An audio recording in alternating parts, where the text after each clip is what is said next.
सो Navdeep, last 1-2 years में ना ऐसा क्या चेंज आया है मार्केट में, ऐसा क्या शिफ्ट हुआ है कि जिसकी वजह से इतने सारे ले ऑफ्स हो रहे हैं? ले ऑफ्स के बहुत रीजन होते हैं, but you have to adopt AI speed as well. तो that is an important thing. अगर मैं उन चेंजेस को अडॉप्ट नहीं करूंगा तो then I am bound to face consequences. Indians जो हैं वो कोड फोर्सेस पे एक रीसेंट रिपोर्ट के अंदर चीटिंग केसेस के अंदर सबसे टॉप पर थे। तो फंडामेंटली जितने भी इंजीनियरिंग कॉलेजेस हैं इंडिया में, ठीक है, अगर मैं आईटी को हटा दूं तो उसके अलावा जितने भी इंजीनियरिंग कॉलेजेस हैं वो एक्चुअली में क्या गलत कर रहे हैं? ये बहुत पुरानी प्रॉब्लम है। हम बहुत ज़्यादा स्टैटिक हैं और बहुत ज़्यादा फिक्स्ड हैं करिकुलम पे। 5 jobs that you think will not last in the next 4 years. Anything and everything that has a pure human reliance and which does not have much to think, that is really something to be think on कि वो शायद नहीं wipe out हो जाए। जो भी बच्चे tier 3 colleges में हैं, for example irrespective of the college, वो टियर 3 में चले गए, ठीक है, जो भी रीजन रहा होगा। अब उनको अगर मैंग टारगेट करना है, उनको एक अच्छी कंपनी में जाना है, एक अच्छी प्रोडक्ट बेस्ड कंपनी में जाना है, सो उनको क्या फॉलो करना चाहिए? आपका DSA बहुत स्ट्रॉन्ग होना चाहिए। रियल वर्ल्ड प्रोजेक्ट्स के ऊपर आपको काम करना चाहिए। सो जितने भी ये न्यू एज इंजीनियरिंग कॉलेजेस खुले हैं, ठीक है, ये futuristic ready, AI powered, what does this actually defines? एक बच्चा जब कॉलेज के बारे में सर्च करता है ना, सबसे पहले वो कॉलेज की वेबसाइट पे जाता है, वहां से उसका ब्राउज़र डाउनलोड करता है। ऐसे क्या इंपॉर्टेंट पॉइंट्स आपको लगते हैं कि जिसको बच्चे को सबसे पहले नोटिस करना चाहिए? ब्रोशर में तो जितनी भी चीज़ें लिखी जाती हैं वो सारी की सारी चीज़ें कॉलेज अपने अपने ब्राउनी पॉइंट्स, अपने अच्छे पॉइंट्स लिखता है। उनमें स्टूडेंट को स्पेसिफिकली बहुत ज़्यादा चीज़ें मिलती नहीं हैं कॉलेज में पहुंचने के बाद कि मैं DSA करूं या फिर डेवलपमेंट करूं। 5 jobs that you think will boom in the next 4 years. सो अगर हम ऑल्टा की बात करें तो how you guys are integrating AI in ऑल्टा?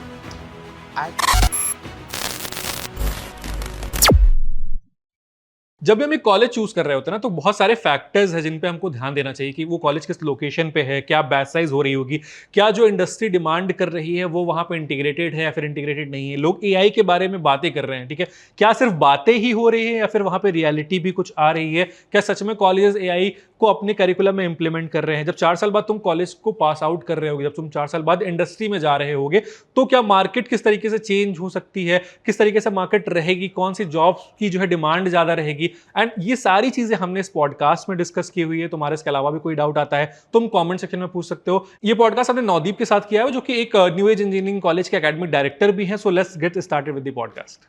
So Navdeep, last 1-2 years में ना ऐसा क्या चेंज आया है मार्केट में, ऐसा क्या शिफ्ट हुआ है कि जिसकी वजह से इतने सारे ले ऑफ्स हो रहे हैं? स्पेसिफिकली ले ऑफ्स के बहुत रीज़न होते हैं। मतलब 1 और 2 ईयर्स से पहले भी ले ऑफ्स होते थे, बट स्पेसिफिकली अगर इस टाइम पीरियड की बात करें तो people who are not adopting AI, so it is fine कि मैं पुराने तरीके से अपने कन्वेंशन के हिसाब से चीज़ों को कर रहा हूँ, वो फंडामेंटल, वो कोर तरीका ठीक है, but you have to adopt AI speed as well. तो that is an important thing. अगर मैं उन चेंजेस को अडॉप्ट नहीं करूँगा तो then I am bound to face consequences. मतलब बेसिकली द थिंग इज कि हमें जो AI का एक वेव आ रही है उसको उसके साथ अपने आप को मैचअप करके चलना पड़ेगा, वरना we are face to lose the jobs. Right, ठीक है। सो जो मोस्टली हमारी ऑडियंस है ना यहाँ पे, वो बेसिकली बीटेक करने वाली है या फिर कर रही है, ठीक है। तो फंडामेंटली जितने भी इंजीनियरिंग कॉलेजेस हैं इंडिया में, ठीक है, अगर मैं IT को हटा दूं तो उसके अलावा जितने भी इंजीनियरिंग कॉलेजेस हैं वो एक्चुअली में क्या गलत कर रहे हैं उनके साथ? मतलब क्या एक जो वो इंडस्ट्री रिक्वायरमेंट है, ठीक है, उसको किस तरीके से वो मैच नहीं कर पा रहे हैं? प्रॉब्लम कहाँ पे आ रही है? फंडामेंटली अभी ये कोई रीसेंट प्रॉब्लम नहीं है, ये बहुत पुरानी प्रॉब्लम है। हम बहुत ज़्यादा स्टैटिक हैं और बहुत ज़्यादा फिक्स्ड हैं करिकुलम पे। और करिकुलम में पहले थ्योरी ज़्यादा थी, बिल्ड प्रैक्टिकल वो चीज़ें नहीं थी, और वो अभी भी है। और आप जैसे धीरे धीरे चीज़ें देखेंगे, जैसे फॉर एग्जांपल जब मैं कॉलेज में था 2013, 2012, 2014, उस वक्त जो इंटरव्यूज में पूछे जाते थे वो लेट्स से एरेज और स्ट्रिंग, अगर मैं स्पेसिफिकली DSA की बात करूं तो एरेज और स्ट्रिंग के क्वेश्चन पूछे जाते थे। बाय द टाइम मैं ग्रेजुएट होने लग गया तो डायनेमिक प्रोग्रामिंग और ट्रीज, उसके क्वेश्चन आने लग गए। जब मैंने करिकुलम्स वगैरह बिल्ड करने शुरू किए, लोगों को ट्रेन करना स्टार्ट किया, तब मैं देख रहा हूँ कि चीज़ें और थोड़ी सी इम्प्रूव हो रही हैं, थोड़े कॉम्प्लेक्स DP के क्वेश्चन आ रहे हैं, ट्रीज के क्वेश्चन आ रहे हैं। और अब हम जब चीज़ों में थोड़ा आगे चल रहे थे, मतलब कोविड के पीरियड में, तो ऑनलाइन असेसमेंट्स, ऑनलाइन इंटरव्यूज़ वो बहुत ज़्यादा होने लग गए। और इन पूरे फेज़ के अंदर ना लीड कोड, कोड फोर्सेस, ये सारी प्रोफाइल्स बहुत रेलिवेंट होती थी DSA में, कि आप कोड फोर्सेस में मास्टर हैं तो बहुत बड़ी बात है। लेकिन अब धीरे धीरे हम इस फेज में आ गए हैं अब कि कोड फोर्सेस और लीड कोड की प्रोफाइल्स इतनी रेलिवेंट नहीं है। रिक्रूटर्स उस पर इतना ट्रस्ट नहीं दिखाते, और उसका मेन रीज़न ये है क्योंकि आप गेम कर सकते हो, आप अपनी प्रोफाइल को इम्प्रूव कर सकते हो। बहुत ज़्यादा प्रॉक्टरिंग है नहीं इस प्लेटफॉर्म्स पे, और अब इतने टूल्स आ गए हैं, मैं इजीली सॉल्यूशन कहीं से ले सकता हूँ और मैं वहाँ पर पुटअप कर सकता हूँ। और स्पेसिफिकली इंडियंस जो हैं वो कोड फोर्सेस पे एक रीसेंट रिपोर्ट के अंदर चीटिंग केसेस के अंदर सबसे टॉप पर थे। तो अब चीटिंग केसेस इतने प्रेवलेंट हो गए हैं, अब ये प्रोफाइल्स ये प्लेटफॉर्म्स पे आप जो चीज़ें लेते थे, रैंक्स लेते थे, टाइटल्स लेते थे, क्वेश्चन सॉल्व करते थे, अब वो उतने रेलिवेंट नहीं है। कंपनीज क्या करती हैं, 2 घंटे का टेस्ट लेंगी, अपने क्वेश्चंस देंगी, प्रॉक्टर्ड एनवायरनमेंट में आपको बिठाएंगी। आप अगर क्वेश्चंस को सॉल्व कर पाए तो दे विल से कि हाँ यार डीएसए में आप बहुत अच्छे हो। नहीं कर पाए तो आप चाहे मास्टर हो कोड फोर्सेस पे, चाहे आप ग्रैंड मास्टर हो, आप कुछ भी हो, उनके लिए आप अच्छे नहीं हो डीएसए में। आई थिंक यही हुआ था, लाइक जैसे अभी 2020 के बाद, मतलब कोविड के बाद, आफ्टर कोविड ये हुआ कि बहुत सारे अचानक से ना सबके पैकेजेस हाई लगने लगे थे। 10-11 लाख 12 लाख के पैकेजेस सबको ही मिल जा रहे थे। राइट। एंड अभी इस ईयर से क्या हुआ है कि लाइक 2024 से ये हुआ है कि रिसेशन सा आ गया है मार्केट में, लोग 4.5 के लिए भी स्ट्रगल कर रहे हैं। तो मतलब उसका रीजन मेन यही था कि बच्चों ने उस टाइम पे ये किया कि लाइक जो है जितने भी इन्होंने कोडशेफ जैसे प्लेटफॉर्म थे, हैकररैंक जैसे प्लेटफॉर्म थे, इस पर अच्छा कोडिंग वगैरह करके अपनी रैंकिंग दे लिया, एंड कंपनीज ने वहां से इनको हायर कर लिया। बट धीरे धीरे कंपनीज को भी समझ में आया कि यार ये चीज़ थोड़ी सी कहीं गलत हो रही है, और फिर उन्होंने अपने जब प्लेटफॉर्म्स इंट्रोड्यूस किए, फिर अपने तरीके से जब हायरिंग का प्रोसेस किया, तो आई गेस वहां पे थोड़ा सा ये रिसेशन वाली चीज़ इंटर हो गई। राइट, आप ये भी एक बात कह सकते हो। दूसरा, मार्केट में क्या होता है ना, जैसे मैं आपको 2013 से लेके आ रहा था, सो स्पेसिफिकली रिक्वायरमेंट्स बढ़ती हैं, और जो आपको स्किल्स चाहिए होती हैं वो बढ़ने लग जाती हैं। फॉर एग्जांपल, एक टाइम पे आपको सिर्फ डीएसए आता था तो आपकी नौकरी लग जाती थी, बहुत अच्छी नौकरी लग जाती थी। फिर धीरे धीरे आपको सिस्टम डिज़ाइन भी ज़रूरत पड़नी लगी। तो इस तरीके से बाहर जो इंडस्ट्री है वो चेंज होती है, बहुत जल्दी चेंज होती है। लेकिन प्रॉब्लम ये है कि जो करिकुलम है वो उस हिसाब से चेंज नहीं होता। और एक तो पेरिनियल प्रॉब्लम है, लगातार बहुत पुरानी प्रॉब्लम है कि हम कभी भी ना बिल्ड नहीं रखते। इवन कुछ प्रैक्टिकल सब्जेक्ट्स होते हैं आपकी 4 साल की बीटेक में, और कुछ ऐसे सब्जेक्ट्स होते हैं जो कोर होते हैं, जो थ्योरी पे होते हैं, फंडामेंटल पे बेस्ड होते हैं। दोनों ही चीज़ें के प्रैक्टिकल एस्पेक्ट्स होते हैं। अब जब आप ये कहते हो कि मैं डीएसए पढ़ रहा हूँ, तो डीएसए को अगर आप पेपर पे ही सिर्फ करवाओगे, और अगर आप क्वेश्चंस नहीं सॉल्व करवाओगे, अगर आप बिल्ड नहीं करवाओगे, तो डीएसए को वो इतना अच्छे से ग्रास्प नहीं कर पाएगा, उसकी ब्यूटी को वो नहीं देख पाएगा। ओएस में अगर आप कंकरेंसी मल्टी थ्रेडिंग नहीं अगर समझाओगे और सिर्फ पेपर पे चीज़ों को बताओगे, तो ऑपरेटिंग सिस्टम इतना अच्छा सॉफ्टवेयर है, स्टूडेंट उसकी ब्यूटी को ग्रास्प नहीं कर पाएगा। इतना कॉम्प्लेक्स, इतना बड़ा सॉफ्टवेयर है, और उसके इंटरकेसेस को अगर आप सिर्फ पेपर पे, पीपीटी पे वैसे समझा दोगे, तो फिर बच्चा उस ब्यूटी को इंग्रेन नहीं कर पाएगा, नहीं समझ पाएगा। तो ये एक फंडामेंटल प्रॉब्लम है कि हम फिक्सेटेड रहते हैं, थोड़े थ्योरी प्रोन रहते हैं, और साइड में जो आपके इंडस्ट्री पूछ रही है, जो आपके इंटरव्यूज़ हो रहे हैं, वो रैपिडली चेंज हो रहे हैं, हर 2 साल में, हर 3 साल में। अभी तो चेंजेस और ज़्यादा फास्ट हो गए हैं। सो वो ना दोनों की पेस सेम नहीं है। वो तो एकदम ही टॉर्टाइज की स्पीड पे चल रहा है, और यहाँ पे चीज़ें काफ़ी तेज़ चल रही हैं। इवन सिमिलर चीज़ मेरे साथ भी हुई कि लाइक जब मैं इंजीनियरिंग करा था उस टाइम पे जो डीएसए हमारे सब्जेक्ट में था, एंड मतलब उसका जब एग्जाम होता था ना, तो more of the like 80% theoretical questions ही रहते थे, एंड हार्डली 2-3 क्वेश्चन रहते थे जो डीएसए से, जहाँ पे हमें लॉजिक करना होता था। तो मतलब पास तो आप थ्योरी पढ़ के भी हो जाओगे, तो एट द एंड फिर वो हो जाता था कि डीएसए में सिर्फ आप थ्योरी जान रहे हो, उसकी प्रैक्टिकल अप्रोच नहीं जान रहे हो। नहीं जान रहे, यस। ठीक है। सो जितने भी ये न्यू एज इंजीनियरिंग कॉलेजेस खुले हैं, ठीक है, ये futuristic ready, AI powered, what does this actually defines? Majorly focus build पे रहता है कि आपको प्रोजेक्ट्स बिल्ड करवाएंगे। तो जैसे फॉर एग्जांपल 2 तरह के ट्रैक्स होते हैं, 2 तरह के सब्जेक्ट्स होते हैं। एक जो कोर है, थ्योरी है, और जो फाउंडेशन है, जो प्लेटफॉर्म बिल्ड करते हैं, जो लेट्स से आपको 1980s के बीटेक के करिकुलम में भी मिलेंगे, आज के करिकुलम में मिलेंगे, उन्हें हम नहीं रिमूव कर सकते। सो वो सब्जेक्ट्स हैं, उनको लेट्स से यूनिवर्सिटी ट्रैक कह लेते हैं, और एक कह देते हैं प्रैक्टिकल ट्रैक, या फिर एक कह देते हैं इंडस्ट्री ट्रैक। सो इन दोनों ही सब्जेक्ट्स में हम क्या मेक श्योर करते हैं कि you build things, you make projects, you write code. So that is the most primary thing which I see across. Second thing that I see across each and every new gen colleges is that by the first year they have a milestone in mind कि मैं student को front end libraries के साथ बहुत अच्छे से अकेंट कर दूंगा। सेकंड में by the end of second year मैं उनको बैक एंड लाइब्रेरीज के साथ बहुत अच्छे से अकेंट कर दूंगा। मैं उनको ML मॉडल्स भी बनाने सिखा दूंगा। ML मॉडल्स के दो ही काम होते हैं, या तो वो प्रिडिक्ट करता है कि ये हिस्टोरिक डेटा है, अब फ्यूचर में क्या वैल्यू होने वाली है, या फिर वो क्लासीफाई करता है। आपने उसको 50 इमेज दिखा दी, फिर एक नई अनआइडेंटिफाइड इमेज दिखाओगे तो वो क्लासीफाई करेगा ये है क्या। तो वो मॉडल्स बनाने सिखा देते हैं। By the end of third year वो सिस्टम डिज़ाइन के अंदर चले जाते हैं और जो स्केलेबिलिटी है उस इशू के ऊपर चले जाते हैं और बच्चे को पूरा आर्किटेक्चर समझाते हैं कि सिर्फ फ्रंट एंड और बैक एंड कोड लिखना इंपॉर्टेंट नहीं है, डिज़ाइन करना ज़रूरी है कि किस तरीके से कहाँ पर क्या चीज़ चलेगी। वो ही डिफाइन करता है आपके एंड एक्सपीरियंस, आप एंड यूज़र एक्सपीरियंस के ऊपर। देन फाइनली जो फाइनल ईयर होता है उसमें आई एम नॉट श्योर ये कितने कॉलेजेस कर रहे हैं, बट स्पेसिफिकली हम जो ये एक चीज़ मेक श्योर कर रहे हैं कि फाइन ट्यूनिंग ऑफ LLMs और उसका इंटीग्रेशन एप्स के अंदर कि आप लेट्स से एक छोटा सा नॉलेज बेस लेते हैं, उस नॉलेज बेस के लिए लेट्स से आपको ह्यूमन एजेंट्स की ज़रूरत नहीं है, ह्यूमन इंटरवेंशन की ज़रूरत नहीं है। लेट्स से फॉर एग्जांपल अगर मैं एक सिंपल एडटेक प्लेटफॉर्म की बात करूं, एक LMS की बात करूं, तो उसके अंदर स्टूडेंट पढ़ता है, लेट्स से इंस्ट्रक्टर से लाइव पढ़े या प्री रिकॉर्डेड वीडियो से पढ़े। उसके बाद जब उसको डाउट्स आते हैं तो हमारे सिस्टम में एक टीचिंग असिस्टेंट होता है। अब टीचिंग असिस्टेंट कभी अवेलेबल होता है, कभी नहीं अवेलेबल होता। मुझे डाउट अभी आया है तो मुझे एक तो टीचिंग असिस्टेंट से कनेक्ट करना है, अभी कनेक्ट करना है, और दूसरा मैं चाहता हूं कि मेरे कोड के अंदर आप हेल्प करो। मतलब ऐसा ना हो कि आप कुछ मुझे जेनरिक और इन जनरल सोल्यूशन नहीं दो, इन जनरल सोल्यूशन मत दो, मेरे कोड को यहाँ पर जहाँ पे मैं फंसा हूँ वहां से मेरे को निकाल के लेके आओ। तो बहुत ही कस्टमाइज सोल्यूशन चाहिए और बहुत ही जल्दी हेल्प चाहिए। तो ये चीजें हम चाहे कितने भी ह्यूमंस लगा दें, हमारे लिए ये चीज डिजाइन करना बहुत मुश्किल था।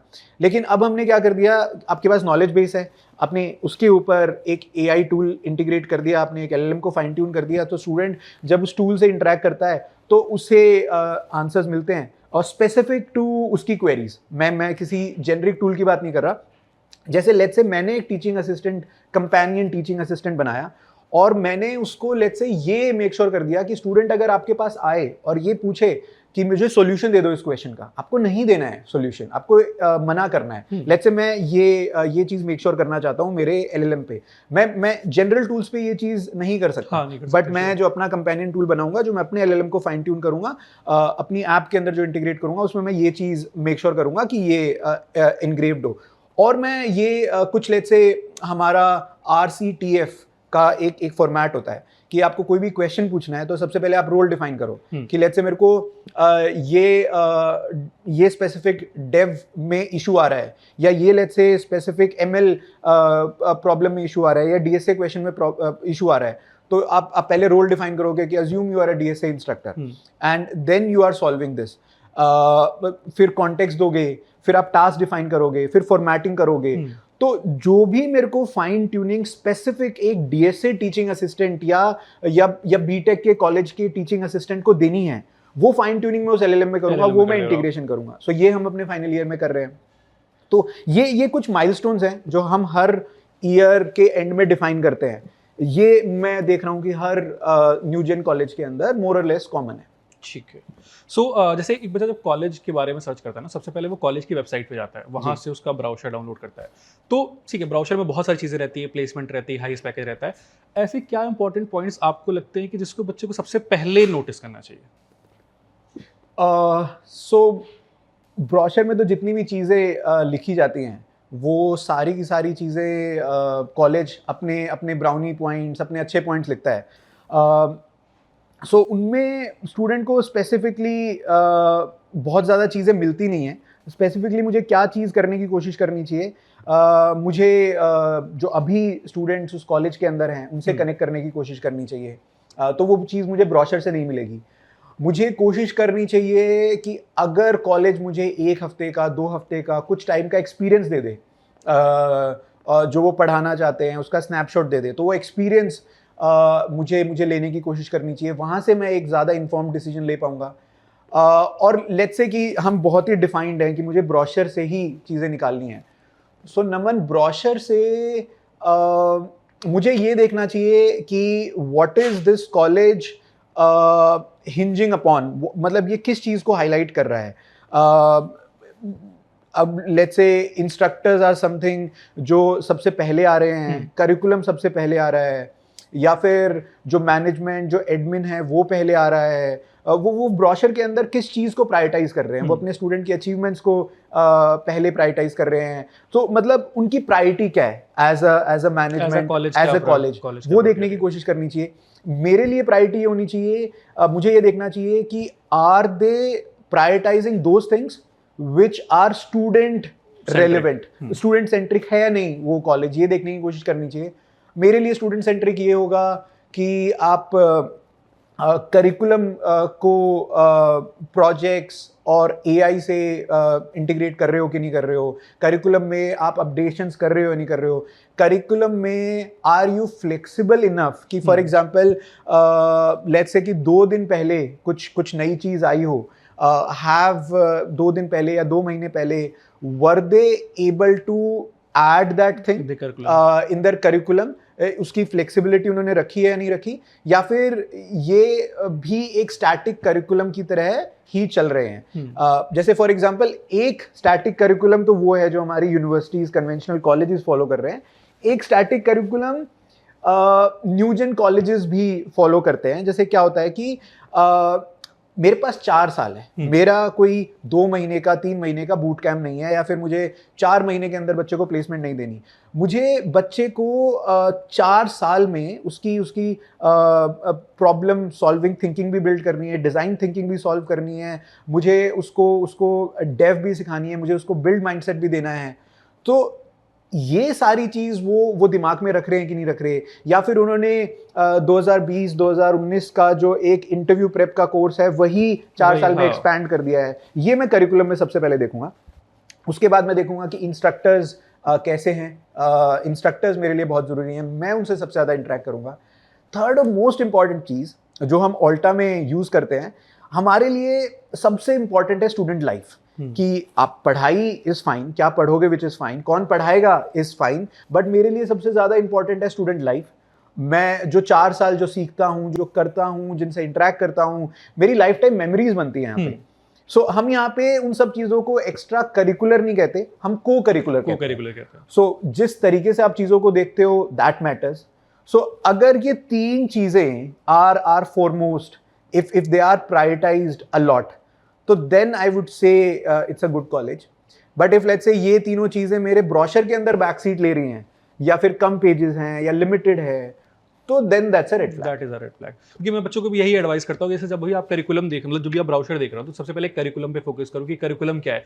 बहुत सारे ऐसे कॉलेजेस हैं जिनका मतलब मेरे पास लिस्ट है कि जिसमें क्या करते हैं कि वो टॉप 10% एवरेज एक दिखा देते हैं कि एवरेज पैकेज उन्होंने दिखा दिया कि 11-12 लाख मिल रहा है, बट वो सिर्फ और सिर्फ टॉप 10% का है। क्योंकि हर स्टूडेंट को ये पता है ना कि एक बच्चा अगर 100 बच्चे की बैच है तो 10 बच्चा तो ठीक है उसमें टॉप पे रहेगा ही, बट हम बात करते हैं उन 90 बच्चों की जो थोड़े से एवरेज है। राइट, ठीक है, क्योंकि अगर हम कॉलेज में जा रहे हैं, ठीक है कि हम एवरेज कॉलेज में जा रहे हैं, तो हमें पता है कि अगर हम एवरेज है, अब वहां से हमें अच्छा बन के आना है, तो टॉप 10% का देख के मैं अगर प्लेसमेंट जो है चला जाऊंगा, एडमिशन ले लूंगा, बट 4 साल बाद मुझे वो प्लेसमेंट नहीं मिलेगी। राइट, तो मुझे भी वो एक लगेगा कि यार मैं किस खराब कॉलेज में आ गया, या फिर मैंने कौन सा ऐसा कॉलेज चूज कर लिया, तो वो एक प्रॉब्लम रहती है। तो इसीलिए मोर ऑफ कि मैं भी ये बच्चों को एडवाइस करता हूँ कि जब भी आप ब्राउशर चेक कर रहे हो, तो उसमें से प्लेसमेंट, ठीक है प्लेसमेंट आपको देखना इंपॉर्टेंट है, क्योंकि आपको भी पता है कि 4 साल बाद मुझे क्या ROI मिल रहा होगा। राइट, बट उससे ज्यादा इंपॉर्टेंट है कि करिकुलम देखो, टीचर्स देखो, फैकल्टीज देखो। बहुत ऐसे भी कॉलेज होते हैं जो ये क्लेम कर देते हैं कि नहीं यार ठीक है गूगल, माइक्रोसॉफ्ट ये फैकल्टीज आ रही है, बट एट द एंड जब आप उस कॉलेज में जाते हो तो आपको मिलता नहीं है। तो जैसे आपने एक पॉइंट बोला कि बच्चों से जाके इंटरेक्ट करो, जो भी बच्चे ऑलरेडी वहां पे पढ़ रहे हैं उनको लिंक्डइन पे रीच आउट करो, उनसे इंटरेक्ट करो,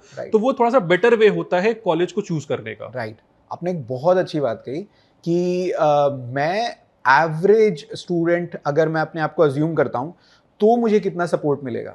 आप लेट्स से प्लेसमेंट के स्टैट्स देखते हो ब्रोशर के अंदर, तो वो लेट्स से एवरेज पे हिंज है या फिर उस पे ओवर इंडेक्स्ड है।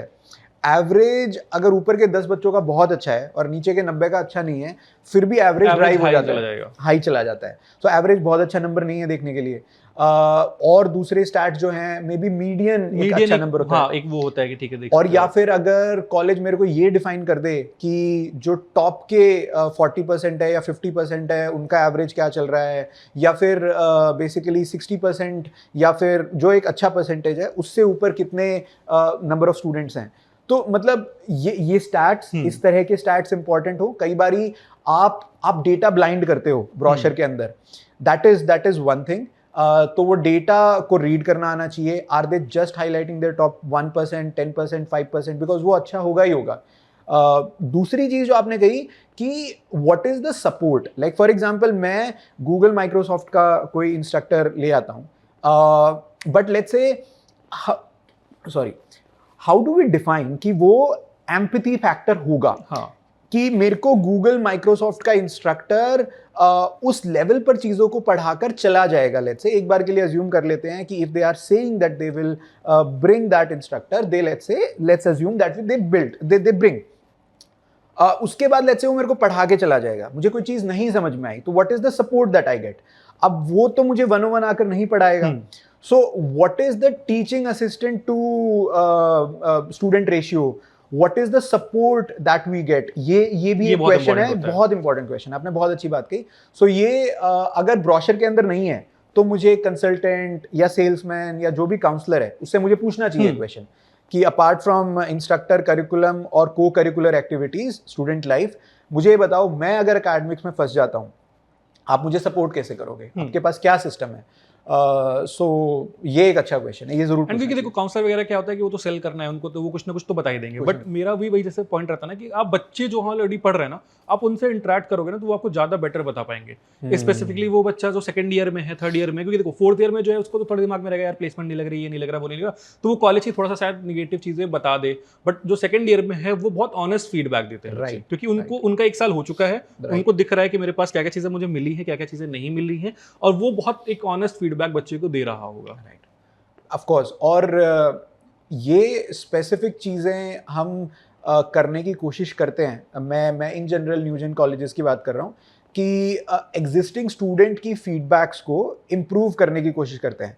जहाँ पे वो निगलेक्ट कर देते हैं इस चीज़ को, या फिर लेट्स से एक बार एक स्टूडेंट ऑनबोर्ड हो गया और मैं उस स्टूडेंट के एक्सपीरियंस को निगलेक्ट कर देता हूँ, तो एनपीएस मेरा गिरता है, स्टूडेंट एक्सपीरियंस मेरा गिरता है, वो नंबर्स मेरे गिरते हैं, और इवेंचुअली वर्ड ऑफ माउथ और जो ऑर्गेनिक मेरा फीडबैक है वो थोड़ा सा ड्रॉप होगा। बिल्कुल। और वो एक बहुत अच्छा मैट्रिक है जो हमें हमेशा संभालना चाहिए। सो हम स्पेसिफिकली जैसे ऑल्टा के बारे में बात करते हैं, तो यहाँ पे जो समर है, अभी समर के अंदर people are free, they don't have exams right now, so we are making sure that there are some boot camps for the existing folks, and जो हमारे न्यूली एनरोल्ड स्टूडेंट्स हैं जो सिस्टम के अंदर अभी आएंगे, उनके लिए भी कुछ प्लान कर रहे हैं। But that is really important कि आप जो एग्जिस्टिंग स्टूडेंट्स हैं, जो आपके एनरोल्ड स्टूडेंट हैं, एक बार वो लेट्स से काउंसलिंग या फिर टेस्ट या इंटरव्यू विंडो को कवर करके लेट्स से वो आपके स्टूडेंट बन जाते हैं, तो तब you should not neglect and you should continually ask them कि आपने जब कंसल्टेंट से बात किया था, जब आपने सेल्समैन से बात किया था, काउंसलर से बात किया था, उस वक्त जो आपके विजन था, क्या वो विजन मैच हुआ है नहीं, वो बहुत इंपॉर्टेंट है। बिकॉज हम बहुत ही बड़ी पिक्चर पेंट कर देते हैं, लेकिन हम वो मीट नहीं कर पाते। So there should be constant feedback and we should be able to at least मतलब 70-80% we should be able to fulfill the needs. मतलब आप 100% नहीं कर सकते। एक 17 साल का 18 साल का बच्चा पता नहीं क्या अज्यूम कर लेता है, उसका ड्रीम है वो 1 CR का पैकेज उसका ड्रीम है, तो आपको थोड़ा सा ग्राउंड रियलिटी के साथ रखना है, लेकिन फिर भी आपको मतलब 70-80% तो मीट करना ही चाहिए। एटलीस्ट उसको एकेडमिकली आप इतना वो कर दो, पर प्लस उसका जो पर्सनालिटी डेवलपमेंटल फेज है उसको थोड़ा सा ग्रो कर दो, जिससे एटलीस्ट जब बच्चा 4 साल के बाद निकल रहा है ना, तो वो एक कॉन्फिडेंस के साथ उस कॉलेज से पास आउट हो रहा हो। और अगर आप किसी भी पार्ट पे लेट्स से आप नहीं अचीव कर पा रहे हो, तो आप एजुकेट करो कि ये ग्राउंड रियलिटी है, ये चीजें हैं, ये असली लाइफ है, ये आपका ड्रीम नहीं है, ड्रीम से बाहर आओ, ये 20% is not practical and we have to do it this way. So we should, even if they come into the system, after that also we should inform them, we should make sure कि student understand what we are doing. एक बहुत important practice है ऑल्टा के अंदर, बहुत ही beautiful thought लगा मुझे ये, इज दैट कि आप कोई भी डिसीजन लेते हो तो एक मेट्रिक आपको हमेशा दिमाग में रखना है, have you celebrated student success today. What it fundamentally means is कि आप कुछ भी काम कर रहे हो तो आप एक सीट स्टूडेंट को जरूर दो, और क्योंकि स्टूडेंट के लिए सब कुछ हो रहा है, सो वो एक स्टूडेंट के लिए सीट जो प्रोवाइड करने वाली चीज है, ये जो एक मेंटल मॉडल है, ये यहाँ पे थोड़ा सा डिफरेंट है। सो that is really important. Good. So basically ऐसे काफ़ी सारे हमारे पास न्यू एज इंजीनियरिंग कॉलेज के ऑप्शन, मतलब जिस तरीके से हमारे पास ट्रेडिशनल कॉलेज का ऑप्शन है उस तरीके से हमारे पास अब almost new age engineering college के भी ऑप्शंस आ रहे हैं। राइट। तो व्हाट एकेडमिक फैक्टर्स स्टूडेंट को देखना चाहिए जब भी वो एक कॉलेज ऑप्ट कर रहा है, न्यू एज इंजीनियरिंग कॉलेज अगर वो ऑप्ट करना चाह रहा है, चूज करना चाह रहा है, तो एकेडमिक फैक्टर्स ऐसे कौन कौन से जिस पे उसको सबसे पहले प्रायोरिटी देना चाहिए? स्पेसिफिकली करिकुलम में क्या चीज़ें वो बनवा रहे हैं वो बहुत इंपॉर्टेंट है। मतलब मैं ब्रोशर के अंदर ये बोल दूंगा कि मेरा वो जो टॉप 1% के अंदर एक स्टूडेंट है, उसने ये XYZ चीज़ बिल्ड कर ली, लेट्स से उसने अपनी एक कंपनी बिल्ड कर दी, लेट्स से ये स्टूडेंट ने XYZ कंपटीशन में बहुत अच्छा परफॉर्म कर दिया। मैं हाईलाइट करने के लिए ऐसे बहुत सारे स्टैट्स ले आऊँगा, लेकिन मेरे लिए ये देखना है कि एवरेज स्टूडेंट क्या कर रहा है, what is the regular student going through, क्या वो क्या प्रोजेक्ट्स बिल्ड कर रहा है, और लेट्स से उसको 2 प्रोजेक्ट्स करिकुलम में बिल्ड किए जाते हैं, क्या उसको 2 प्रोजेक्ट्स खुद से बिल्ड करने की गाइडेंस, फ्रीडम, टाइम, स्पेस मिल रहा है कि नहीं मिल रहा। सो that is really important. I should not just focus on what the top 1% of this college is building. I should focus on what the average student who's coming to classes diligently, who was not guided well before 12th class. Let's say कि वो up till 12th class नहीं उसने कुछ build किया था. He was focusing on the usual conventional physics, chemistry, math, और उसने सिर्फ focus किया था इन चीज़ों पे. उसने let's say computer में बहुत सारी चीज़ें build नहीं की. क्या उसको ये कॉलेज इम्प्रूव करके चीज़ों को नॉलेज दे पा रहा है, क्या उसको रियल वर्ल्ड को फेस करने के लायक बना पा रहा है? सो वो बहुत इंपॉर्टेंट है। सो आई थिंक कि प्रोजेक्ट्स क्या बिल्ड हो रहे हैं, ऐसा नहीं कि इन्होंने एक इनोवेशन लैब बना दी, इन्होंने एक प्रोजेक्ट लैब बना दी और उसके अंदर 4 अच्छे बच्चे बैठे हैं और वो 4 अच्छे बच्चे बना रहे हैं। It should be more like कि क्लास के अंदर क्या बन रहा है। So that is of course important. Projects lab, innovation lab important है, बट क्लास में क्या बिल्ड हो रहा है वो बहुत इंपॉर्टेंट है। और हमने अपना पूरा करिकुलम, अपनी पूरी स्ट्रैटेजी उस पर हिंज की है, उस पर ओवर इंडेक्स की है कि हम क्लास के अंदर क्या बना रहे हैं। ठीक है। जो बच्चा कॉलेज में जाता है ना, जो बीटेक करने, सीएससी करने, जो बच्चा कॉलेज में जा रहा है, उसका सबसे पहला डाउट ये आता है कॉलेज में पहुंचने के बाद कि मैं डीएसए करूं या फिर डेवलपमेंट करूं, जैसे वेब डेवलपमेंट, ऐप डेवलपमेंट, इसमें अपने आप को वो करूं। क्योंकि सबसे ज़्यादा बच्चे फर्स्ट ईयर में ना, मेरे पास जो डाउट्स आते हैं वो यही आते हैं कि भैया मुझे समझ नहीं आ रहा है कि मैं डीएसए से स्टार्ट करूँ, मैं जो है डेवलपमेंट में जाऊँ, मैं कौन सी लैंग्वेज यूज़ करूँ। तो इस पर आप क्या मतलब सर्च करोगे बच्चे को? मेरा बहुत ही सिंपल सा व्यू है कि आप 4 साल जब पढ़ रहे हो तो आपको डीएसए एज अ सब्जेक्ट भी मिलेगा और डीएसए भी इंक्रीमेंटली ग्रो होगा। फर्स्ट सेम में आप कुछ और डीएसए पढ़ोगे, सेकंड सेम में कुछ और पढ़ोगे, थर्ड सेम में कुछ और पढ़ोगे, इंक्रीमेंटली ग्रो होगा। सेम आप वेब डेव के सब्जेक्ट्स के साथ होगा। और इसके अलावा एक और चीज़ है AIML, तो आप वो भी सीखोगे। मतलब पहले मैथ सीखोगे, फिर पाइथन सीखोगे, फिर क्लासिकल मशीन लर्निंग, फिर एडवांस मशीन लर्निंग और बाकी लाइब्रेरीज, और फाइनली आप AI इंजीनियरिंग की बाकी चीज़ें देखोगे। तो ये सारी चीज़ें आप करोगे, आप इंक्रीमेंटली ग्रो करोगे। सो ये 3 चीज़ें एक बार दिमाग में रखते हैं, डीएसए, डेव और डेटा बोलते हैं। डेटा। सो इनके अंदर लेट्स अज्यूम कि आपका कॉलेज, आपका करिकुलम, आपका एकेडमिक्स आपको एक स्मॉल एम इंडिविजुअल बना देगा। Small M, let's assume small M में 3 लाइंस होती हैं। सो लेट्स से डीएसए में भी वो एक सफिशिएंट लेवल तक आपको लेके जाएगा, डेव में भी आपको एक सफिशिएंट लेवल तक वो एक्सपोज करेगा, डेटा में भी आपको एक सफिशिएंट लेवल तक एक्सपोज करेगा। लेकिन आई हैव टू डिफाइन कि मुझे इवेंचुअली किस रोल में जाना है, किस नीश में जाना है, क्या मुझे अचीव करना है आफ्टर 4 इयर्स। मैं एक स्मॉल एम इंडिविजुअल बन के या एक जनरलिस्ट बन के कॉलेज से नहीं निकलना चाहता। मुझे एक डेफिनेशन होनी चाहिए मेरे रिज्यूमे पे, कुछ एक ऐसी चीज़ होनी चाहिए कि रिक्रूटर देखे और बोले कि यार ये इंसान बहुत इंटरेस्टिंग लग रहा है, आओ इससे बात करते हैं। तो वो इंटरेस्ट मुझे किसी ना किसी एक चीज में डेवलप करना पड़ेगा। सो जो आपके स्मॉल एम की, ये जो मैंने 3 लाइंस की बात की, उसमें से किसी एक लाइन को आपको खींच के लंबा करना पड़ेगा। मतलब you have to increase it to such extent कि वो स्मॉल एम से कैपिटल टी बन जाए।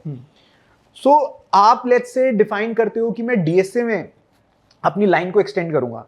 सो आपको सीपी करना पड़ेगा, आपको कोड फोर्सेस में क्वेश्चंस करने पड़ेंगे, and that will also help you. आपके रिज्यूमे में वो सारी चीज़ें जब आएंगी कि आपने इतने कंपटीशन जीते हैं, आपने कोड फोर्सेस में इतनी चीज़ें की हैं, and you have been active in CP community at this level, and you have done all these things, so that will also come out of your resume. It will also it will pique the interest of recruiter. Same dev में अगर आप projects बनाते हो, आप open source में contribute करते हो, आप जीसॉक में बहुत अच्छा परफॉर्म करते हो। सेम गोज फॉर डेटा, अगर आप कैगल पे बहुत अच्छा परफॉर्म करते हो, आप कॉम्पिटिशन्स करते हो, आप ऐसे प्रोजेक्ट्स और ऐसे इंटर्नशिप्स में पार्टिसिपेट करते हो जहाँ पे प्रेडिक्शन या क्लासिफिकेशन है एमएल का, जहाँ पे फाइन ट्यूनिंग है एलएलएम की। सो एआई के प्रोजेक्ट्स पे काम करना है, आपको इंटीग्रेट करना है। तो ये सारी चीज़ें अगर आप करोगे तो आपकी एआई वाली लाइन लंबी होगी। तो आपको डिफाइन करना पड़ेगा कि मैं कौन सी एक लाइन चूज करूं। सो इसके लिए भी वी हैव स्पेसिफिकली थॉट कि एकेडमिक्स तक मैं हर किसी को एक सर्टेन लेवल तक लेके जाऊंगा, मैं स्मॉल एम वाली लाइन तक मैं पहुंचा दूंगा, लेकिन मैं फिर बच्चे को ये फ्रीडम, ये गाइडेंस, ये टाइम और ये स्पेस भी दूं कि वो किसी एक लाइन को इंक्रीज लेके कर आगे सके। चल सके। क्योंकि कोई बच्चा कॉलेज में जा रहा है तो उसको ये तो समझ नहीं आएगा ना कि मैं किस लाइन को लेके आगे जाऊं, ठीक है। तो उसको तीनों लाइन पे एक लेवल पे आना पड़ेगा, और फिर उसके पास एम्पल अमाउंट ऑफ टाइम भी होना चाहिए कि वो किसी एक लाइन को थोड़ा सा स्ट्रेच करके इंक्रीज कर सके।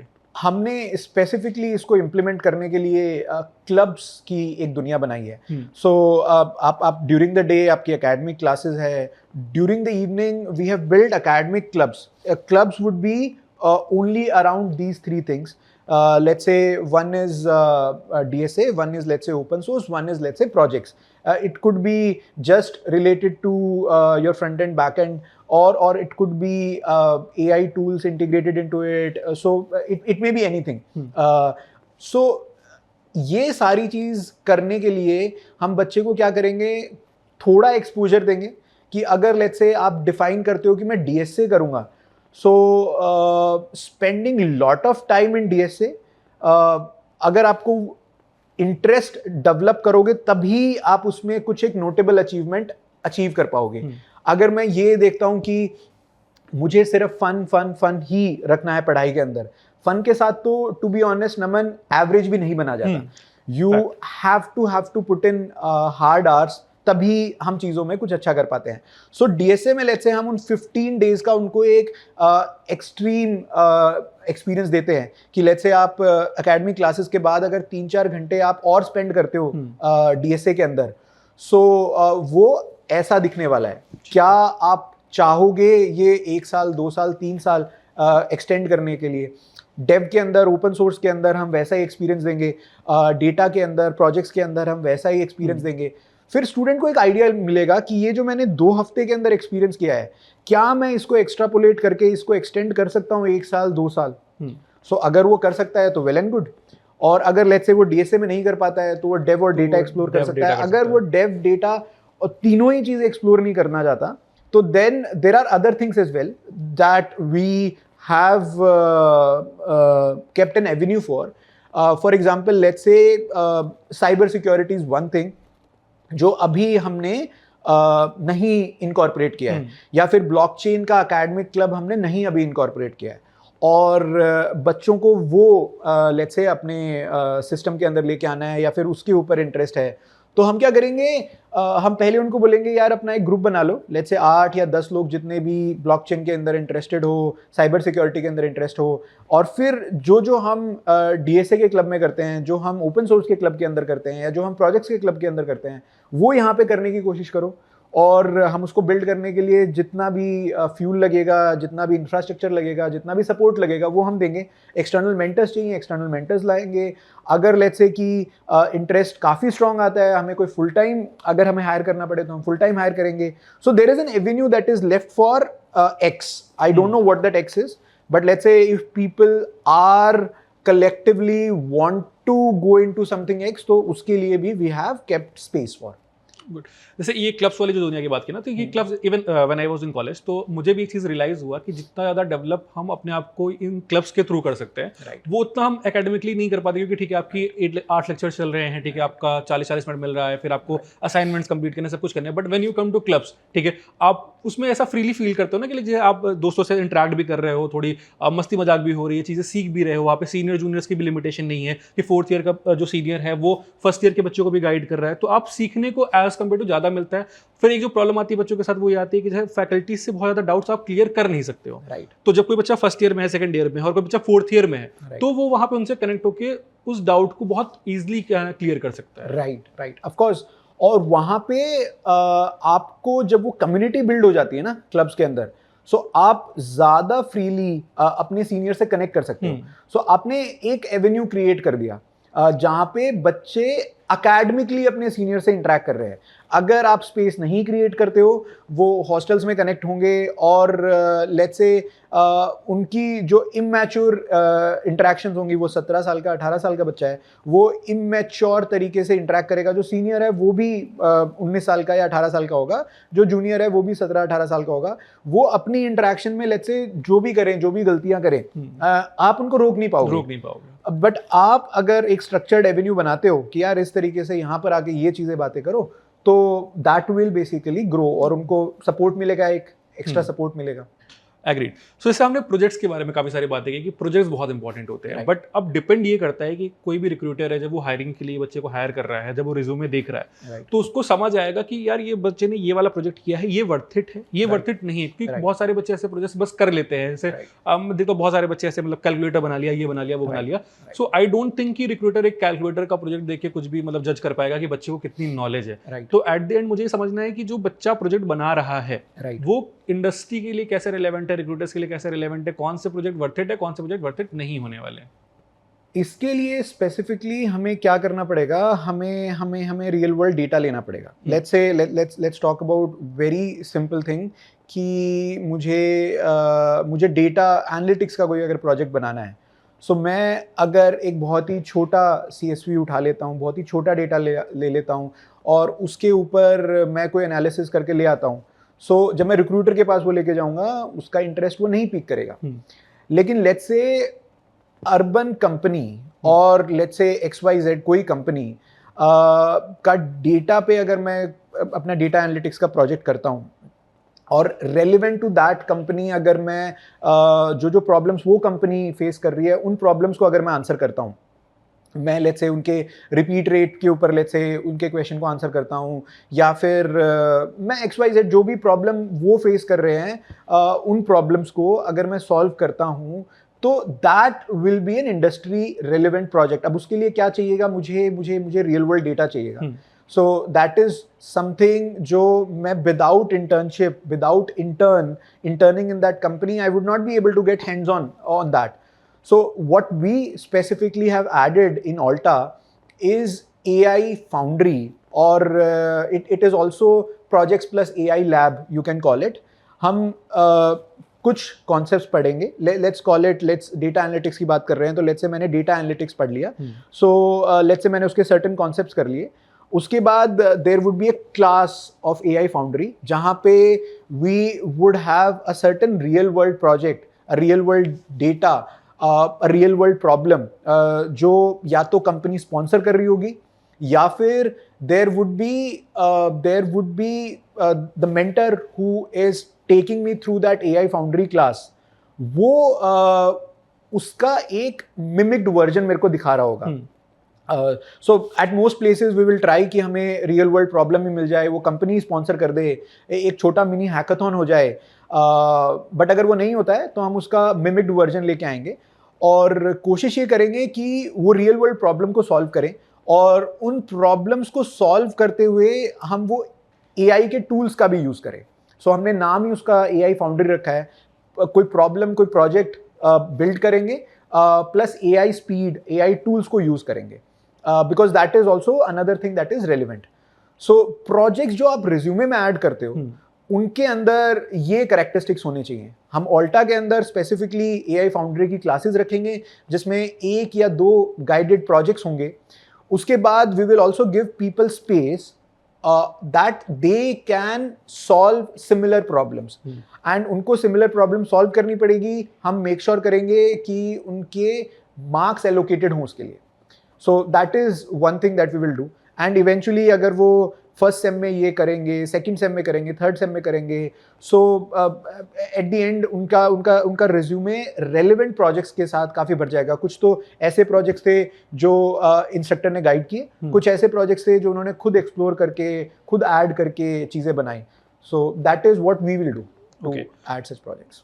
सो अगर एक बच्चा है, फॉर एग्जाम्पल एक स्टूडेंट है जो बीटेक करने जा रहा है CSE में, right, irrespective of the college, वो चाहे ट्रेडिशनल कॉलेज ले, न्यू एज इंजीनियरिंग कॉलेज, कोई भी कॉलेज में जा रहा है, तो उसका 4 इयर्स का रोड मैप किस तरीके से दिखना चाहिए? मतलब वो 4 साल ऐसा क्या कर रहा हो कि जब 4 साल बाद जब वो कॉलेज से पास आउट हो रहा है आफ्टर 4 इयर्स, तो वो एक इंडस्ट्री के लिए अपने आप को रेडी समझे.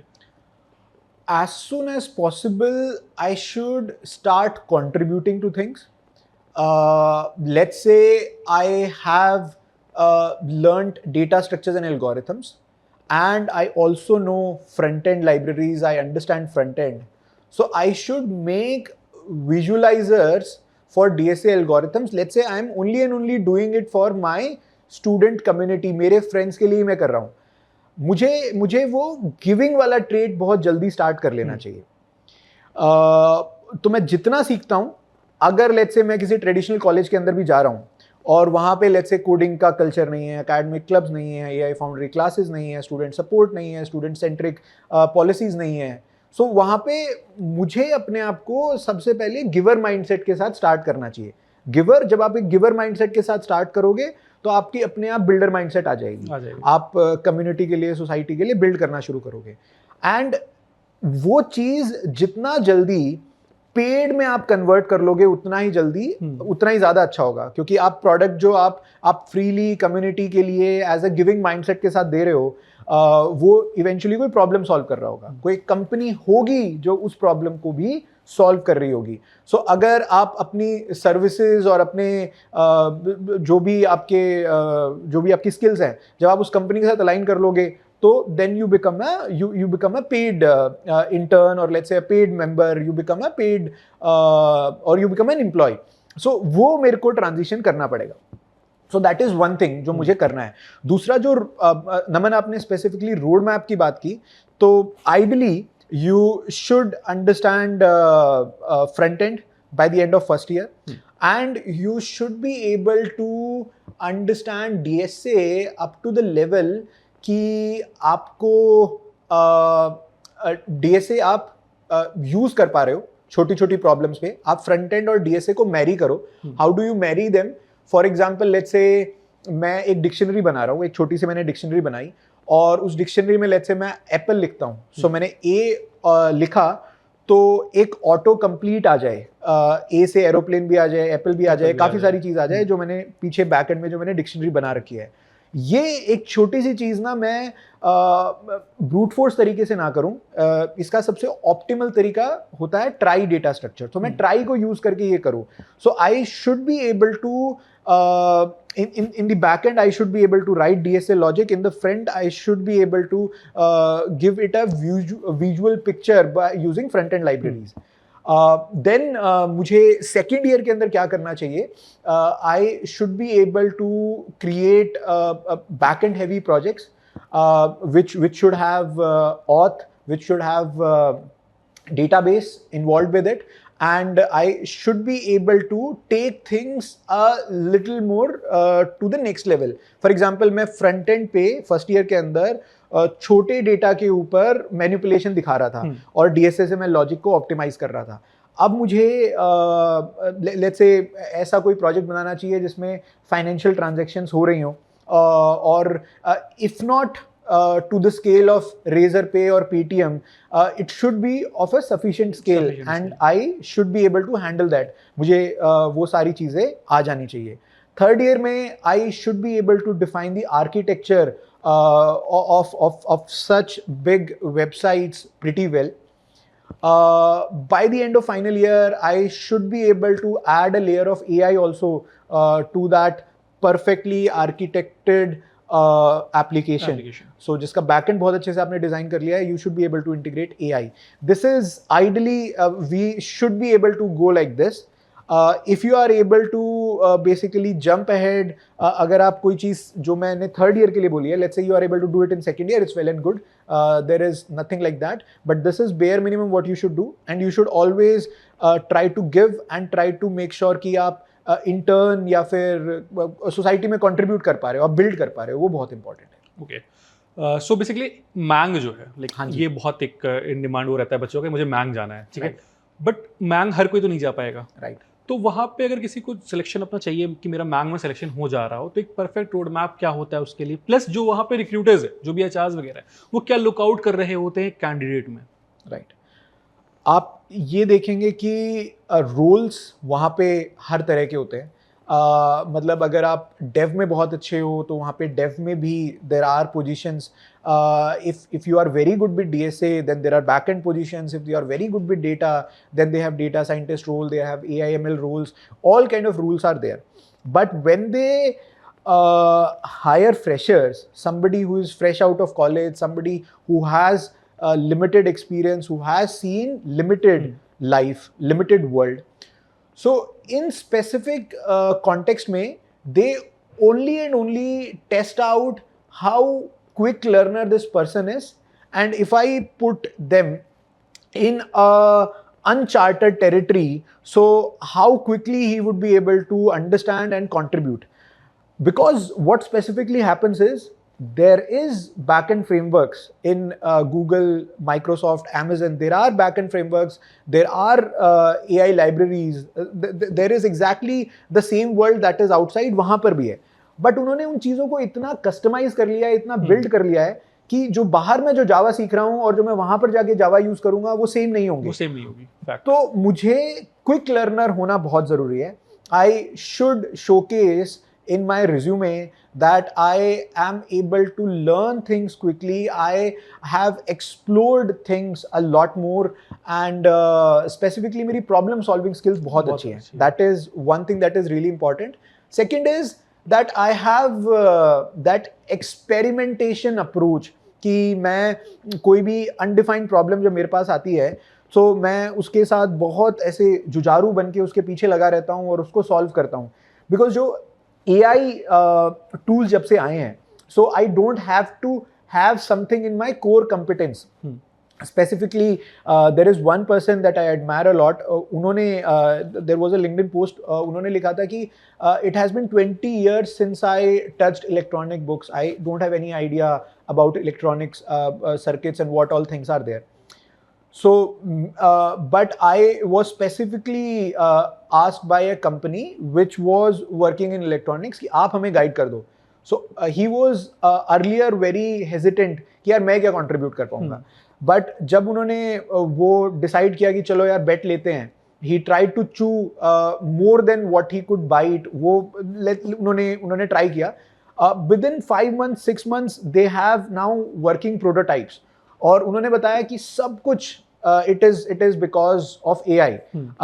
These tools that have come, you can talk about Claude, you can talk about Gemini, you can talk about as simple as ChatGPT. You can ask. Knowledge is something that has become more accessible. Now. So it's really important कि आप कितने ज़्यादा quick thinker हो, quick learner हो, आपकी problem solving skills कितनी ज़्यादा अच्छी हैं, और दूसरा कि आप मतलब अनचार्टेड टेरिटरी के अंदर कितना ज़्यादा जाते हो, आपके प्रोजेक्ट्स कितने ज़्यादा अच्छे हैं. सो आई थिंक वही आपकी प्रोफाइल को काफ़ी अच्छा बनाएंगे. तो आप जो भी करो, आप मेक श्योर करो कि ये चीज़ निकल के आए, ये चीज़ थोड़ी सी शाइन हो. And at this time I think कि सारी ही कंपनीज यही लुकआउट कर रही है कैंडिडेट में कि यार प्रॉब्लम सॉल्विंग स्किल होनी चाहिए. आप क्विक लर्नर भी, देखो आप किसी भी स्टार्टअप में आ रहे हो, स्टार्टअप में भी आप आओगे तो आपको चीज़ें ग्रो करनी पड़ेगी टू मैच द इंडस्ट्री. क्योंकि भाई अगर आप किसी स्टार्टअप में बहुत स्लो चलोगे तो वन और the other day startup will die. Right. क्योंकि इतने सारे स्टार्टअप्स ओपन हो रहे हैं. तो कोई भी कंपनी अगर आप हायरिंग कर रही है तो वो प्रॉब्लम सॉल्विंग स्किल को बहुत ज़्यादा फोकस कर रही है. Right. Of course truly aligned.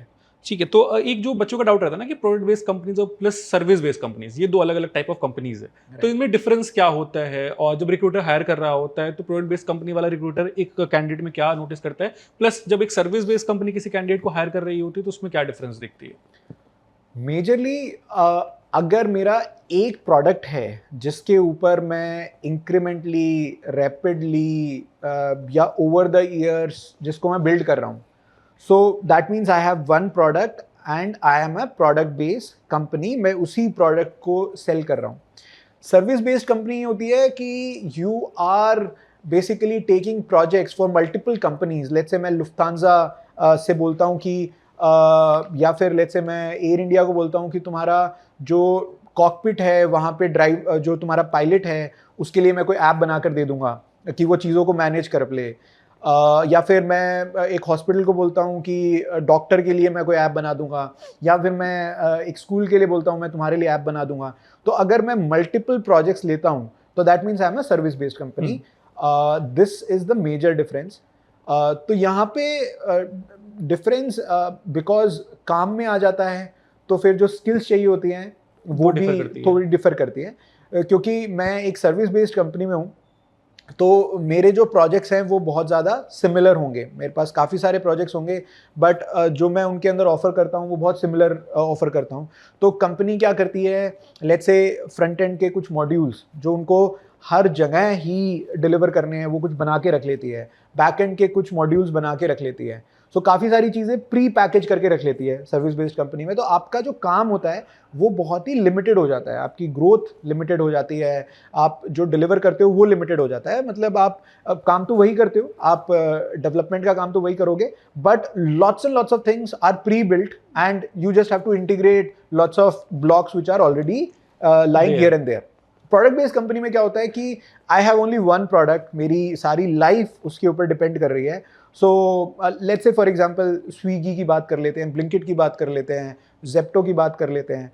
So let's से ब्लिंकिट कुछ चीज़ लेके आती है, सो ब्लिंकिट के डेवलपर्स तो वही एक प्रोडक्ट सेल कर रहे हैं।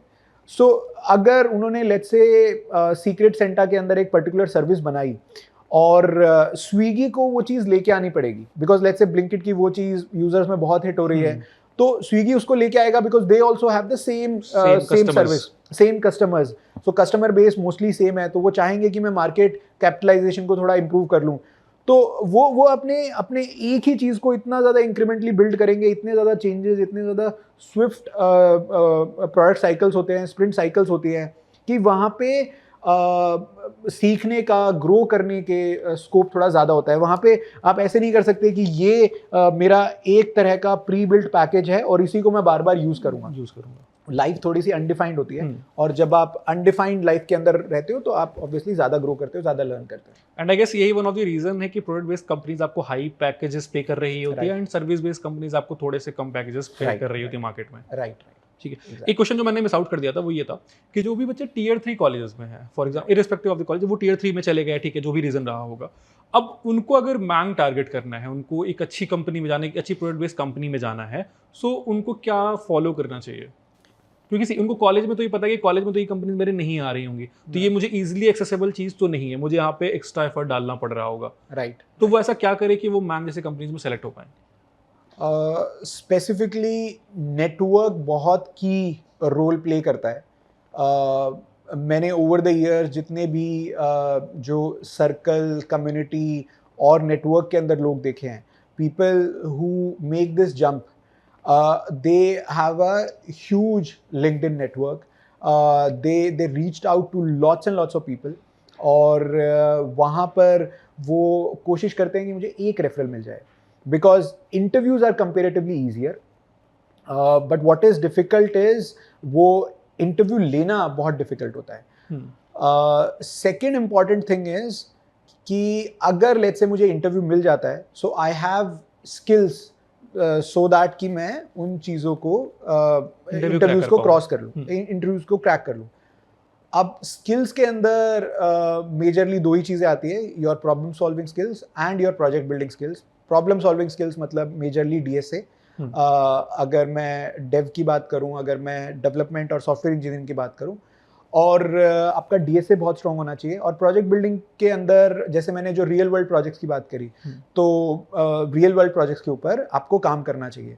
सो ये दोनों चीज़ें आपको बहुत अच्छी करनी है, इसको बैलेंस आउट करके चलना है। और you have to make sure कि आपका डीएसए भी सफिशिएंटली अच्छा हो और आपको ये मेक श्योर करना है अपने प्रोजेक्ट्स भी लेट्स से कम बनाए बट अच्छे बनाए। जितना जल्दी हो सके आप रियल वर्ल्ड एक्सपोजर लेने की कोशिश करो, इंटर्न करने की कोशिश करो किसी कंपनी में, और वो आपके प्रोजेक्ट्स का टेक केयर कर लेंगे। मतलब आपको फिर सोचने की जरूरत नहीं है कि मैं रियल वर्ल्ड क्या बनाऊं। लेट्स से ऑल्टा के स्टूडेंट्स को तो एआई फाउंड्री मिलेगा, हम वैसे प्रोजेक्ट्स देंगे, बट एक स्टूडेंट अगर उस तरह के प्रोजेक्ट्स चाहता है तो उसे बहुत ज़्यादा ब्रेनस्टॉर्मिंग करने की ज़रूरत नहीं है। कोशिश करो जितनी जल्दी जो मार्केट में, इंडस्ट्री में, फ्लोर पे जो कंपनी एक कोई प्रोडक्ट सेल कर रही है वहाँ पर उनकी टीम में चले जाओ।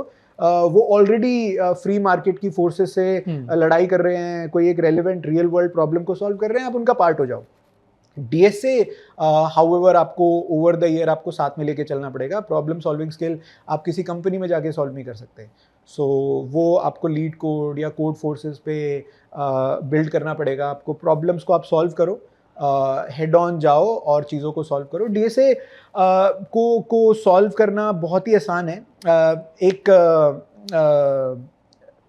प्रॉब्लम सॉल्वर है, एक कॉम्पिटिटिव प्रोग्रामर है, उनका नाम UWI टेनपेन है। वो जापान के कॉम्पिटिटिव प्रोग्रामर है, पता नहीं UWI को कैसे प्रोनाउंस करते हैं, बट मैंने स्पेल आउट ही कर दिया।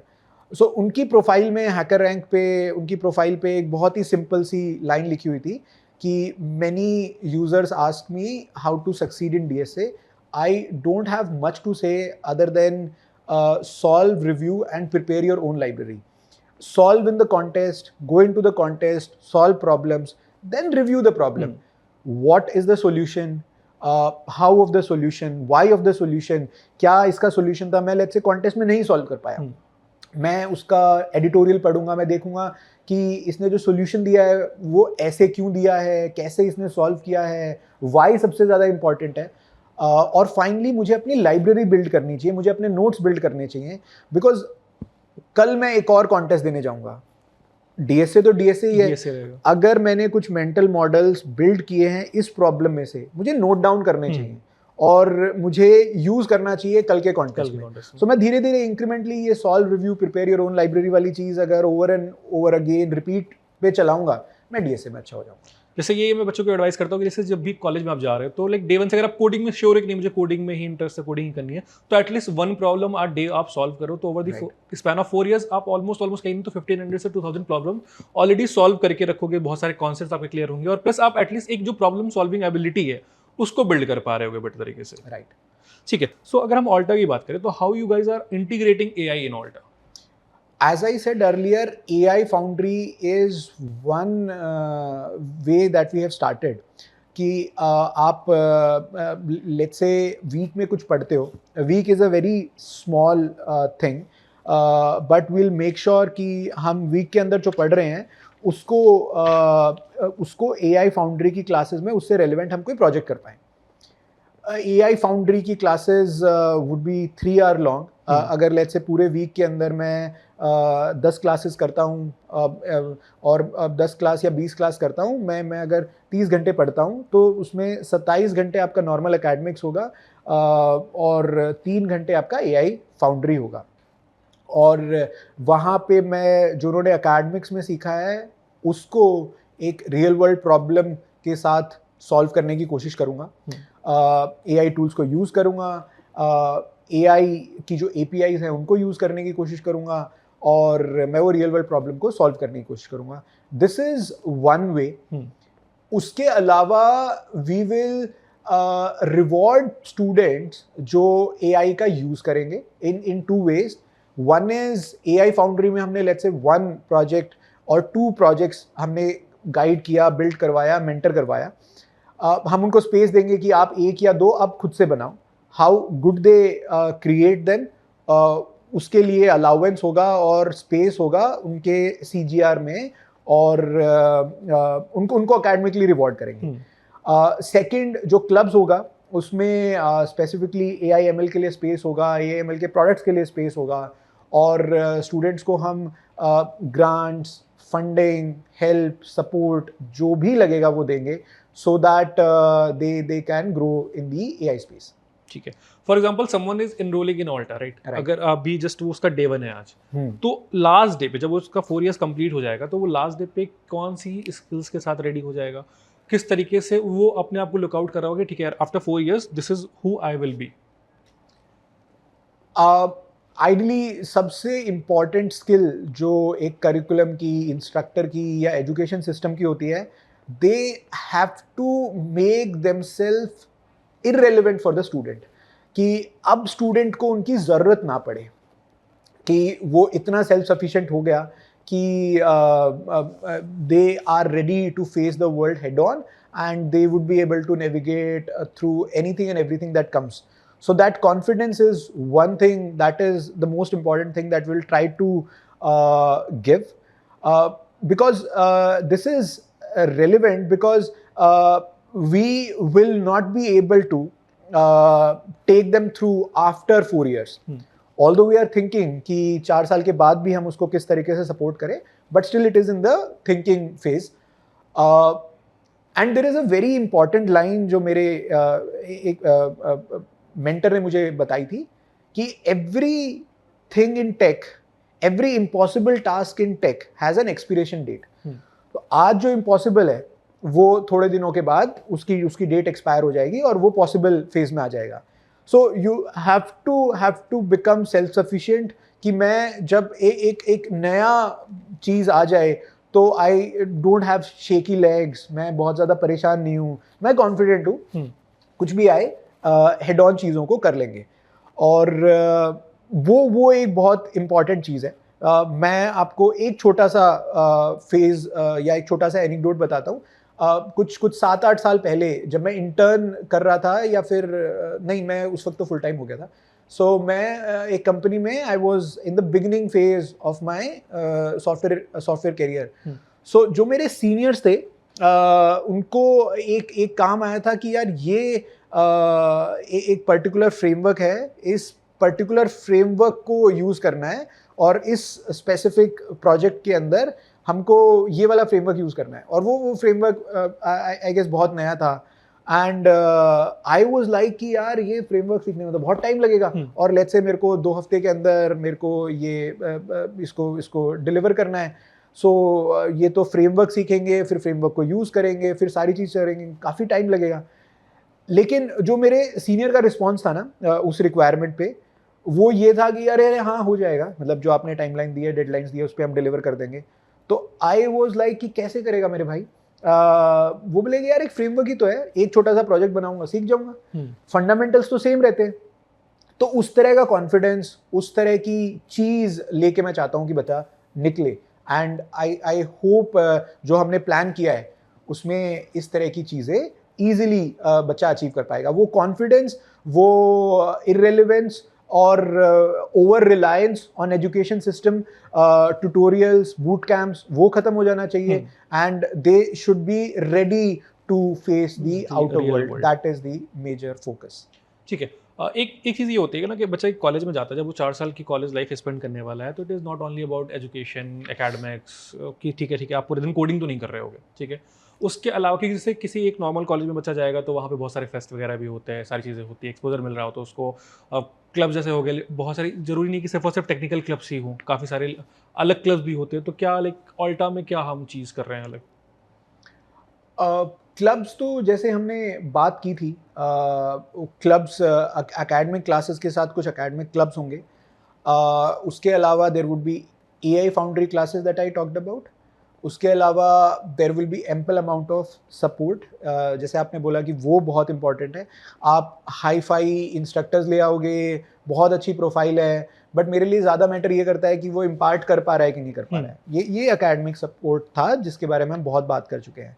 उसके अलावा देयर इज़ को curricular things that is really important, कि आप जो भी सीख रहे हो आपकी AI फाउंड्री क्लासेस के अंदर, आप क्लब्स के अंदर, आप क्लासेस के अंदर, वो आप हैकाथॉन्स के अंदर, कंपटीशन के अंदर उसको यूज़ कर पा रहे हो, बिल्ड कर पा रहे हो कि नहीं कर पा रहे हो. और आप दूसरे कॉलेजेस के अंदर जाकर आप अपनी स्किल्स को शोकेस कर रहे हो कि नहीं कर रहे हो. So that life, that is really important. There should be competitions. Then there should be sports. We are really hinged on कि there would be ample amount of sports. What sport teaches it's very difficult to teach in a 2-hour Big class, classroom, 3-hour class. So that is really important. Apart from that, hostel is really important. हम hostel experience पे बहुत ज़्यादा focus कर रहे हैं, because हम ये make sure कर रहे हैं कि हमारे लिए जो NPS का फॉर्म लेट से 6 महीने के बाद जाएगा, उसके अंदर हम ये मेक श्योर करेंगे कि यार को करिकुलर लाइफ में स्टूडेंट हमें आउट ऑफ 10 9 रेट करे, 8 रेट करे, 10 रेट करे, हमारे डिट्रैक्टर्स बहुत कम हो, हमारे प्रमोटर ज़्यादा हों, बिकॉज स्पेसिफिकली हॉस्टल लाइफ, अगर आप IIT बॉम्बे की बात करें या IIT दिल्ली की बात करें, वहाँ पे प्रोफेसर्स मोर और लेस सेम हैं, वो प्रोफेसर्स आपको कहीं और भी मिल जाएंगे, वो गाइडेंस आपको कहीं और भी मिल जाएगी, लेकिन क्या नहीं मिलेगा आपको, पीयर ग्रुप नहीं मिलेगा। हॉस्टल डिफरेंशिएट करता है IIT बॉम्बे को किसी Tier 2 इंजीनियरिंग कॉलेज से या Tier 3 इंजीनियरिंग कॉलेज से। तो ये को करिकुलर एक्टिविटीज पे हम बहुत फोकस करेंगे। There should be ample amount of activities, cultural as well as technical. There should be fests, there should be sport fest, plus there should be a good, vibrant hostel life. Good. That is something that will happen. Okay. So I just wanted to talk about the current hiring scenario in the market, right? And after 4 years ये scenario किस तरीके से change हो रहे होंगे, या फिर what are you predicting कि 4 साल बाद ये hiring scenario रहेगा? Predictions are very difficult to make, और as things are changing rapidly, मुझे पता नहीं कि क्या होने वाला है। But one thing that we have made sure is we have made sure कि हम flexibility रखेंगे। अभी भी जो हमारा GD गोयनका के अंदर जो हमारा आउटगोइंग बैच है, उनके लिए हमने कुछ मॉड्यूल्स, कुछ ट्रैक्स हम लेके आए हैं। हम इंडस्ट्री मेंटर्स लेके आ रहे हैं जो उनको day in and day out guide कर रहे हैं। हम उनको बहुत ही ज़्यादा हेल्प कर रहे हैं even during their breaks, and हमने उनको काफ़ी ज़्यादा मेंटर, काफ़ी ज़्यादा गाइडेंस प्रोवाइड की, स्पेसिफिकली अकॉर्डिंग टू अगस्त में जो उनका प्लेसमेंट सीजन आने वाला है, उसमें वो किस तरीके से उनको परफॉर्म करना है, वहाँ पे वो अच्छा परफॉर्म करें, उसके लिए हम जितनी भी रेलिवेंट चीज़ें हैं वो हम उनको पढ़ा रहे हैं। So flexibility in curriculum is what we have kept right now, because we can not predict, we can not say कि ऐसे ही रहने वाला है market. So we have made sure कि वो फ्लेक्सिबिलिटी वाला एंगल रहे और वो स्पेस, वो एवेन्यू रहे कि हम चेंजेस कर पाएँ करिकुलम। ठीक है। 5 jobs that you think will not last in the next 4 years? Anything and everything that has a pure human reliance and which does not have much to think, that is really something to be think on कि वो शायद wipe out हो जाए या फिर useful ना रहे। मैं थोड़े से और एग्जांपल्स देता हूँ कि जैसे फॉर एग्जांपल मैं एक कस्टमर सपोर्ट एग्जीक्यूटिव हूँ, और मैं एक कंपनी के नॉलेज बेस को ही देखकर उसमें से ही क्वेश्चंस को करके कस्टमर की नीड्स को आंसर कर पा रहा हूँ। सो मैं डेफिनेटली यूज़फुल नहीं रहूँगा। वो एक लेट्स से एक कंपेनियन बॉट बना देते हैं, एक सपोर्ट बॉट बना देते हैं, और सपोर्ट बॉट के साथ मैं इंटरेक्ट करके वैसा या उससे बेटर एक्सपीरियंस ले पाऊँगा। तो अगर आप प्योरली रिलाई कर रहे हो एक कॉन्टेक्स्ट के ऊपर कि ये कॉन्टेक्स्ट है, मैंने इसका सारा नॉलेज ले लिया, अब मैं किसी को हेल्प कर पाऊँगा, अगर आप कुछ इंफॉर्मेटिव, कुछ क्रिएटिव या फिर वो ह्यूमन एंगल नहीं ऐड करोगे, तो then you are going to have suffer that consequences of not being in the workforce. Anything that can machine like AI easily do will be replaced. Right. Anything that depends on a certain knowledge, वो knowledge अगर let's say मैं एक नए इंसान को सिखा देता हूँ और वो भी अगर वो चीज़ कर लेता है, मतलब anything that is reliant on knowledge and information, so that is going to face the wrath. And what are the 5 jobs that you think will boom in the next 4 years? Boom would be specifically, I'll give you an example. जो मैं let's say मेरी team में अगर मैं किसी को higher करूँगा तो मैं उस इंसान को लेना चाहूँगा। Let's say एक स्पेसिफिक प्रॉब्लम थी मेरी प्रीवियस कंपनी में। इंस्ट्रक्टर्स क्लासेस को रीस्केड्यूल करते थे, इंस्ट्रक्टर्स क्लासेस को एक नई क्लास को स्केड्यूल करते थे, और उसके लिए उनको एक फॉर्म फिल करना पड़ता था। उस फॉर्म में SBAT ID होती थी, उस फॉर्म में कोर्स ID होती थी, प्रोग्राम ID होती थी, उसमें प्रोग्राम नेम, बैच नेम, बहुत सारी चीज़ें होती थी जो मुझे क्वेरी करके निकालना पड़ता था।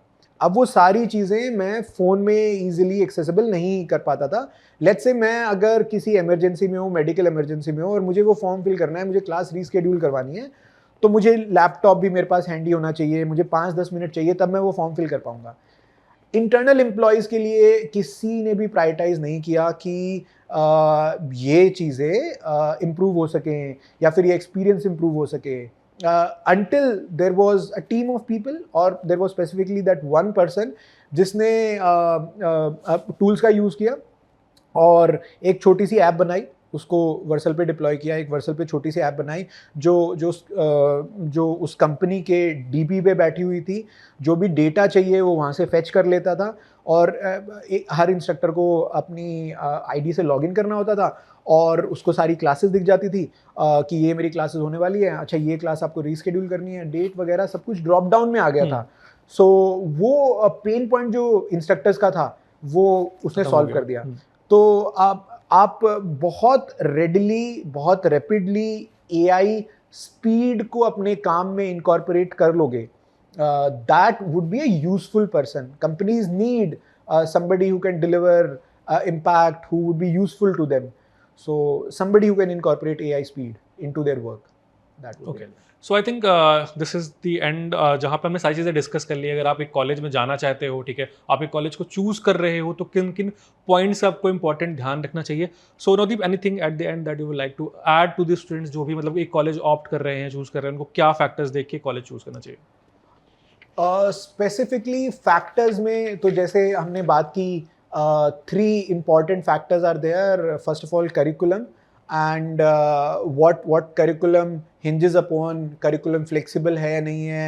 Second is instructors plus the support that the student gets. मैं obviously अगर top 1% नहीं हुआ तो मुझे कितना support मिलेगा. Third and the most important thing is what is co-curricular activities, what is the student life. ये सबसे important चीज़ है. Apart from that, on an ending note, I'll just say one thing.